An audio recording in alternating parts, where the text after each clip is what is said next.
নবী সাল্লাল্লাহু আলাইহি ওয়াসাল্লাম বলেছেন, তোমাদেরকে কি আমি বলে দিব না সবচেয়ে বড় ভিখারিকে? সাহাবীরা বলছেন, ভিখারি তো আমরা মনে করি যার টাকা পয়সা নাই।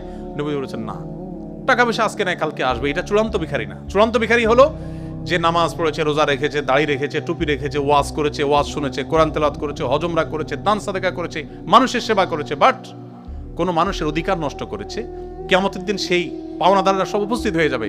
সেদিন তো আর মানুষ ক্যাশ টাকা নিবে না, তার আমল বিনিময় হিসাবে নিতে নিতে নিঃস্ব হয়ে সে জাহান্নামে নিক্ষিপ্ত হবে। ছোটবেলায় চুরি করেছি, মানুষের নানাভাবে ক্ষতি করেছি, এখন ওই মানুষ আর পাই না, তার জন্য তওবা করেছি, যাদের হক নষ্ট করেছি তাদের জন্য কি করব? এটা খুব ডেঞ্জারাস একটা বিষয়, যে ছোটবেলায় কারোর হক নষ্ট করেছেন বা বড় হওয়ার পর নষ্ট করেছেন, এরপর তারা খুঁজে পাচ্ছেন না, কি করবেন? তার পক্ষ থেকে যে পরিমাণ ক্ষয়ক্ষতি হয়েছে তারা যদি পাওয়ার কোনো স্কোপ না থাকে, তার পক্ষ থেকে কোনো গরিবকে দান করে দিবেন, ইনশাআল্লাহ আপনি দায়মুক্ত হবেন। তবে যদি কারোর সম্মানহানি করেন, ফিজিক্যালি কাউকে অ্যাটাক করে থাকেন, আপনারা ছাত্র মানুষ, রক্ত গরম থাকে, জেনজি প্রজন্মের মানুষ, রিকশাওয়ালার সাথে চুন থেকে নুন খসছে, দিছেন কষায় একটা, মাস্তানি করে বসলেন, বেচারা অপরাধটা ছিল 100 ওজনের, আপনার শাস্তি হয়েছে 200 ওজনের। কিয়ামতের দিন এই লোক দাঁড়ায় যাবে আল্লাহর কাছে, আপনাকে আসামি হিসাবে দাঁড় করানো হবে, আপনার বিচার হবে।